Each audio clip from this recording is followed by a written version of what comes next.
tous, Paris-Saclay TV vous emmène aujourd'hui à l'Institut d'Optique. C'est l'une des grandes écoles d'ingénieurs de l'université Paris-Saclay.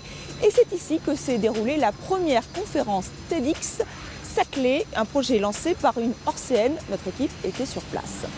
Le laser Apollon, il porte bien son nom, celui du dieu grec de la lumière. Ce sera le laser le plus puissant au monde. Il se construit ici sur votre territoire, dans les sous-sols du CEA, le commissariat à l'énergie atomique. Nous allons tout vous dévoiler. Notre rubrique décryptage, on s'intéresse aujourd'hui à la technologie BIM. C'est une petite révolution pour la conception des bâtiments, mais aussi des réseaux. Et enfin, avant de revenir sur tous les événements à venir dans les semaines qui viennent, dans notre agenda, nous allons vous faire revivre le Festival 51. C'était la première édition de ce festival de documentaire qui s'est déroulé à Saint-Quentin en Yvelines. COP 21 oblige, le thème retenu cette année, c'était l'environnement. C'était donc la première conférence TEDx Saclay. Elle a eu lieu juste derrière moi, dans les locaux de l'Institut d'Optique, l'une des grandes écoles d'ingénieurs de l'université Paris-Saclay. Et c'est une Orcéenne qui s'est lancée dans cette aventure. Son nom, Assia van Gisel. Elle a réuni autour d'elle tous les acteurs du plateau sur un thème fort, les lumières. Notre équipe était présente à cette conférence inédite.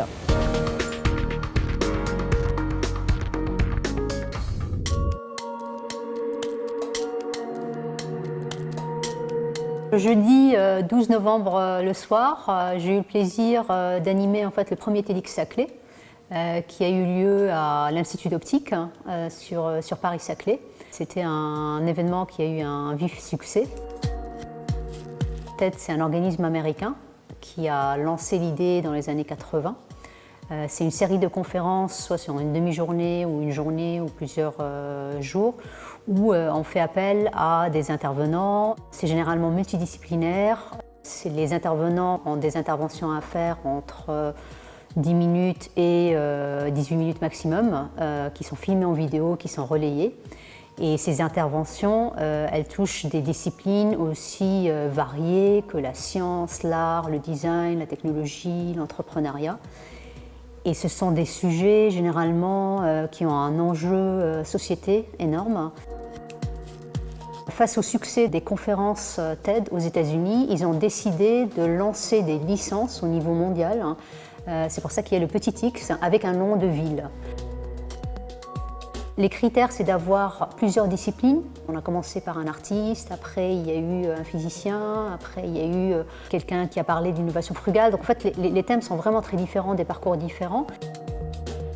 Je vois TEDx comme un pont entre plusieurs disciplines, entre Paris-Saclay et le reste du monde, et entre tous les acteurs qui veulent construire des choses au niveau de Paris-Saclay.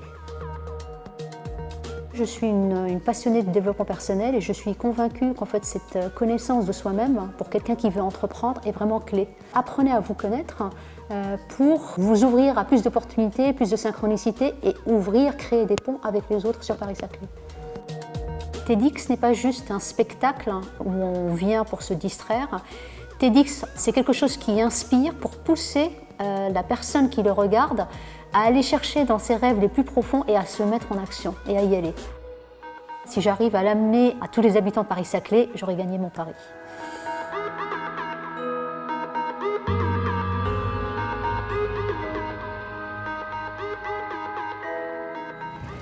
Il porte bien son nom, celui du dieu grec de la lumière. Le laser Apollon sera le plus puissant au monde. Il se construit sur ce site, sur le plateau de Saclay, dans les sous-sols du CEA, le commissariat à l'énergie atomique.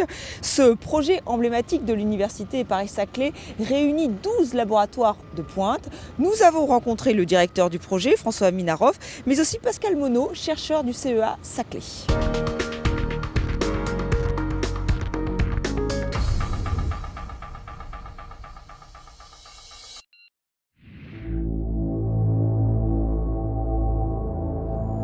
On se trouve à 7 mètres sous terre dans les locaux qui accueillaient un accélérateur de particules qui a été construit à la fin des années 60, qui était désaffecté et qui constitue un terrain d'accueil extraordinaire pour le laser Apollon pour plusieurs raisons.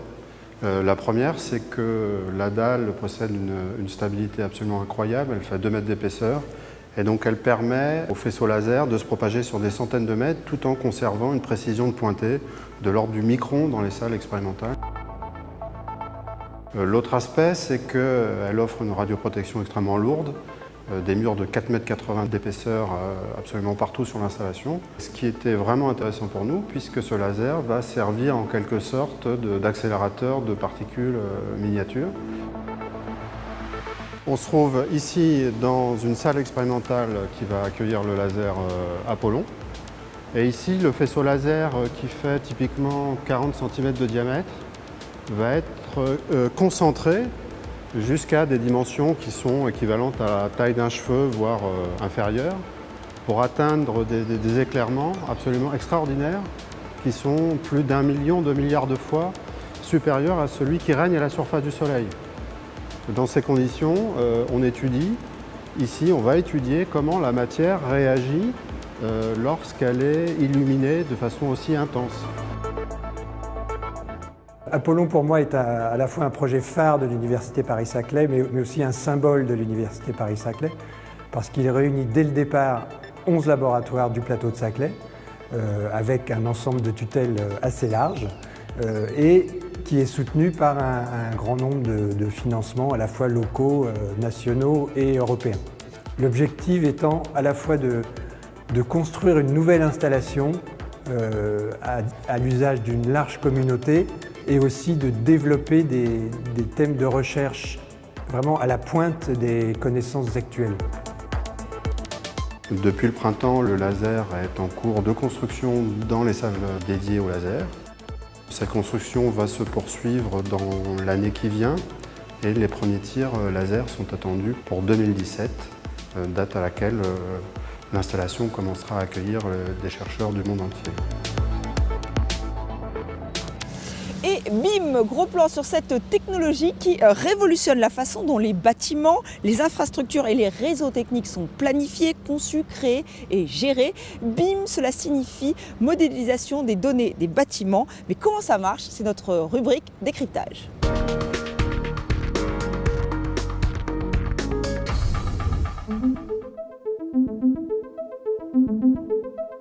Le BIM, c'est sur le principe assez simple. Déjà, c'est un processus, donc une façon de faire les choses.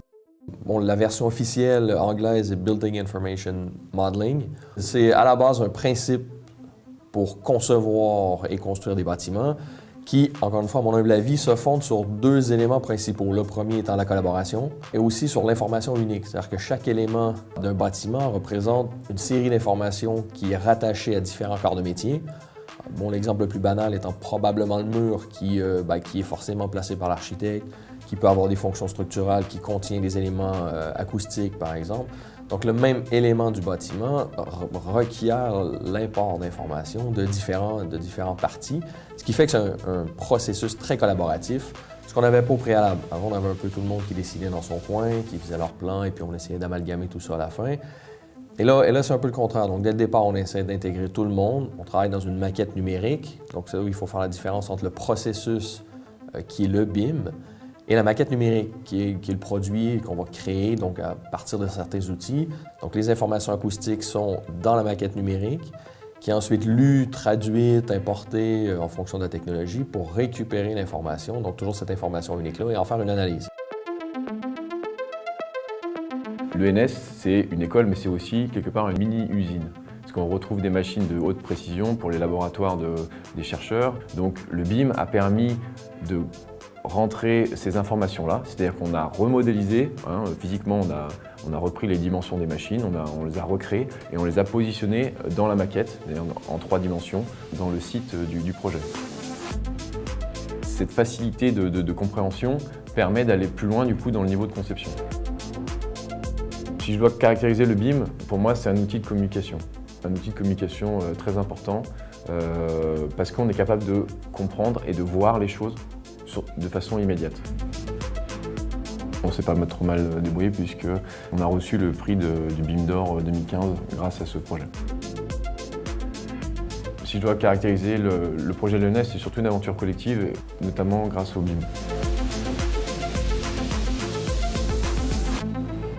Du cinéma à présent avec la première édition du festival 51, un an en forme de clin d'œil. Ce festival international du documentaire s'est déroulé à Saint-Quentin en Yvelines. COP21 oblige, le thème retenu était l'environnement. Alors pourquoi se lancer dans une telle aventure et pour quels résultats? On écoute tout de suite les deux organisateurs.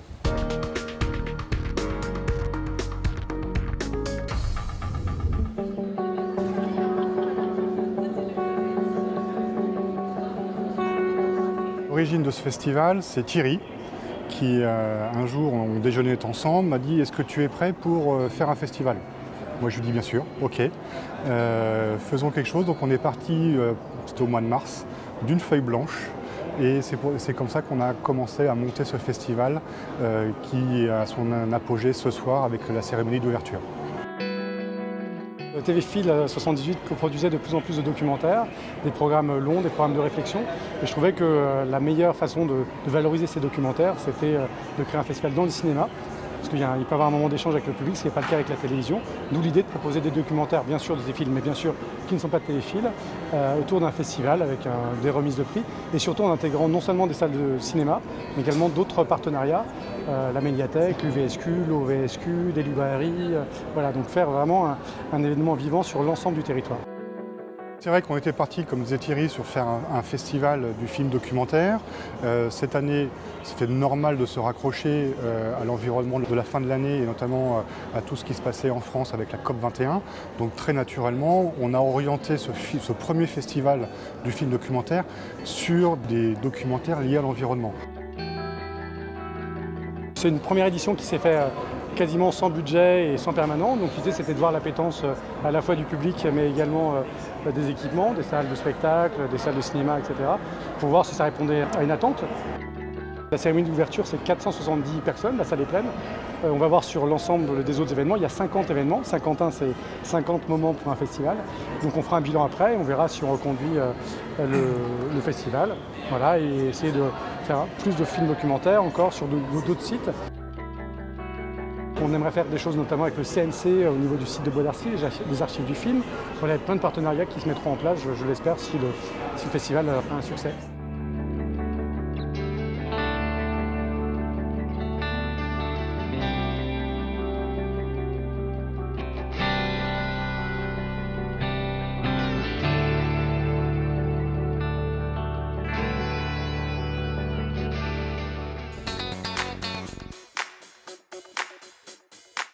Une manifestation organisée dans le cadre de la COP21. Le PPS participe à cette grande conférence sur le climat et présentera le réseau de chaleur et de froid. Nous vous en avions parlé lors d'un précédent reportage, souvenez-vous. Autre date à retenir, le 10 décembre, c'est la nouvelle édition de Paris-Saclay Invest à HEC, événement consacré aux startups innovantes. Et justement, quand on parle de startups innovantes, WeHop organise le mardi 15 décembre la soirée de lancement d'Autostop 2.0 Saclay, son application smartphone. WeHop veut mettre en relation piétons et automobilistes sur le territoire. Venez vous laisser convaincre autour d'un cocktail, c'est à partir de 18 h au Proto 204. Voilà pour cet agenda qui est bien chargé, j'espère que vous avez tout noté. Mais sinon, pas d'inquiétude, vous retrouverez toutes ces dates sur notre site epps.fr et vous pourrez aussi suivre toute l'information. Voilà, c'est la fin de cette émission. Merci à vous de l'avoir suivi. On se retrouve très vite.